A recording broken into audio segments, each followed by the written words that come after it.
Hi guys, thanks for checking the video out. Steve Buzza here, and today's video is on the 3 key points that I think are essential to getting your handicap down. So we're getting into the season. Give it a couple of weeks and the Masters will be upon us, and then especially in the UK, all systems go. You may have got a very clear number that you want to get to. I'm now going to go through the 3 things that I think are really important to make that happen. Number 1. Don't have the handicap be at the forefront. Remember, your handicap is reflective of good golf, and it's reflective of you doing well. So put that as your main focus. I'm not a fan of having just, oh, this is my handicap goal, and am I getting there, or am I not? Am I doing good, or am I doing bad? Try and evaluate yourself on how well you're actually playing.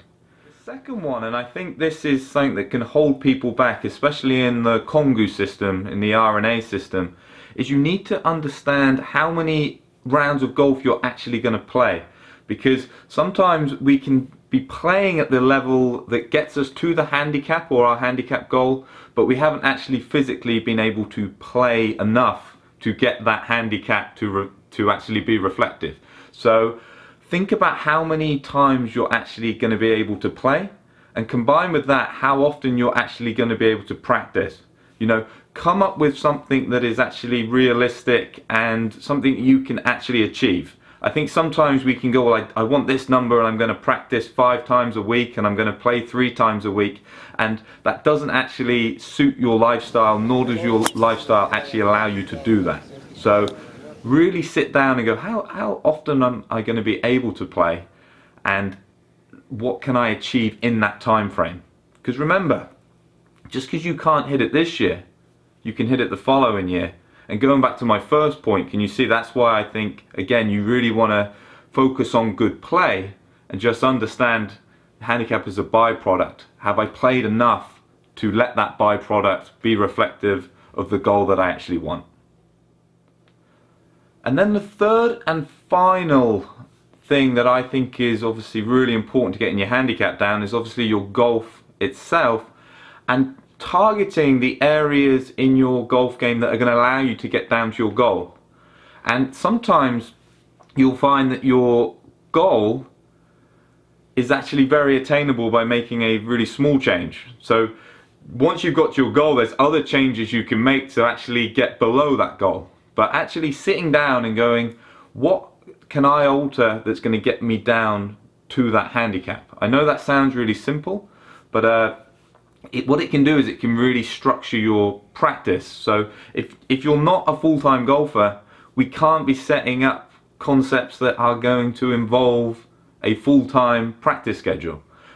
Look at being good or average at everything. So this is what I would like you to do. I want you to work out what you're best at, and you're going to make that your main focus, because the thing that you're good at is what's going to give you your best results. And then find your weaknesses, and instead of trying to make your weakness into the best thing possible, I want you just to try and take overall control of that weakness. What we're lucky with this golf as well is if you have a weakness, you can try and come up with strategies to avoid having to use it. So for instance, if you can't hit a 50-yard pitch, do your utmost not to ever have to hit a 50-yard pitch. And take me for example, putting as an amateur was by far my weakest suit. I don't need to make my putting fantastic, I just need to make my putting acceptable. So practicing putting, I want to do a lot from inside 10 feet, inside 3 feet, just so I'm not missing those really short ones. So then hopefully my good iron play and my good driving is going to allow me to score a very good round of golf. You know, if I but what I used to do, and this is where I got it horribly wrong, is I used to only practice my putting, trying to make up for all the other stuff, because the other stuff was superior. What would then happen as a result, unfortunately, is even though my putting would go from bad to average, I would then start making silly mistakes elsewhere.